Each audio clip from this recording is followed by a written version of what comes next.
Good Saturday. It's August 29th, almost the end of the month here, and we are looking at more seasonable temperatures. So our highs today are going to be closer to the average this time of year, which is typically about mid to low 90s. So that's some good news there, as it's not super hot for your weekend. But we're still looking at some bad air quality for some spots. Moderate air quality to unhealthy for sensitive groups. Not too bad, considering we've been dealing with quite the bad air quality. Very unhealthy for a lot of spots for the week and unhealthy for most of Northern California pretty much this entire week. What we do expect is more smoke and haze to impact the air quality primarily for the high Sierra, and that's where we're going to see that dense smoke warning in place today. And then we do have some chances of Sierra thunderstorms later on by the afternoon, evening hours. It is a slight chance at this point, about a 20% chance, so we're not too worried about it at this state, because we have been checking here the Futurecast radar, haven't seen too much in terms of movement. All right, let's talk about the air quality. So we have that red zone here, mostly for the high Sierra, and that purple zone is the very unhealthy air quality. But you notice that the red doesn't extend across all of Northern California. We're really looking at yellow and orange, which is a huge improvement. Seeing how we did see most of that red taking over all of California for quite a while last week. We saw it Tuesday, Monday, and then last Sunday as well. So it's been sticking around a while. The air quality's been bad. We've been having some moments where we get a little bit of some of the breeze pushing it in different directions. But when we had it coming in out of the south and directly out of the west, that's really what was impacting us for a little while.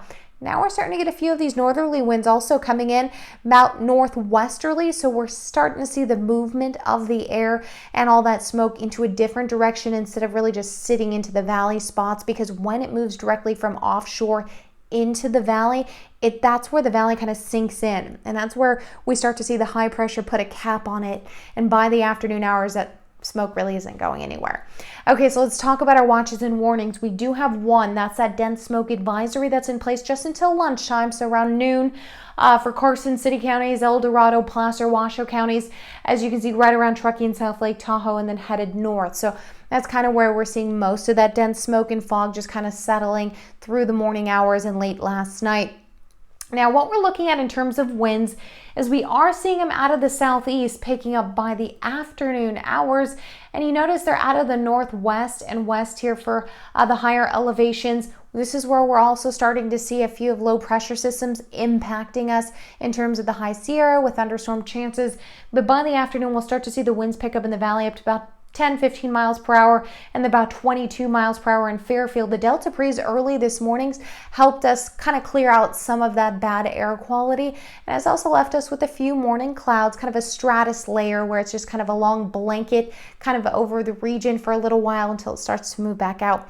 By Sunday, the wind's about 5 to 10 miles per hour, so a little slower on Sunday, and then Fairfield's still right around 20 miles per hour, but you notice there's no real flare-ups there through the coastal range like on Saturday. So we will start to see things improving in terms of the strong winds, but at least when we see the winds slow down, that's when we have a better chance for all that air quality to kind of settle in.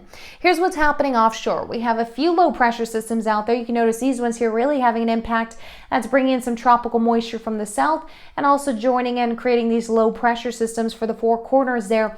Now that low offshore, that's going to help create some instability, especially when it starts connecting up with that cold front. That's going to start to move onshore and then create some thunderstorm chances right there over the high Sierra. Now it's also creating a flow of air, an onshore flow, because of the circulation. It's moving counterclockwise, so it funnels in air and pushes it from offshore onshore, and that's what's also bringing us that delta breeze and kind of making it a little bit, not necessarily cooler, but at least pushing a lot of the air through in terms of smoke, haze, all of that. That'll kind of start creating vertical mixing. We like vertical mixing and the fact that it spreads things out a little bit. Sometimes though, when you do have some of those winds pushing the smoke and the fires, depending on when that happens, it can really settle in the valley like we just spoke about. But this will be a little bit better for our air quality today.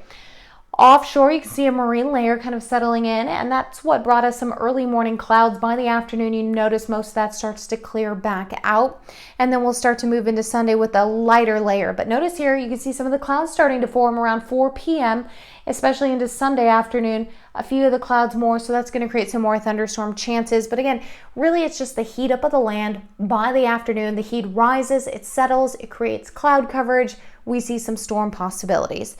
We moving into Monday here at 10 a.m. We're going to see a lot hotter temperatures as we start moving through the work week. Check this out. The next 6 to 10 day outlook is looking pretty bad for us on the West Coast because you're looking at a lot of red. Red, well, that's going to be very hot temperatures, well above average for this time of year. And we're talking not just, a couple degrees. We're talking as much as 10 degrees above average as we start to move toward the weekend. So average is about 90 to 95 degrees, depending on where you are in the valley. We'll expect those mid-90s seasonable for the weekend, and then expect it to increase into the upper 90s. And then finally next weekend, we could be seeing triple digits once again.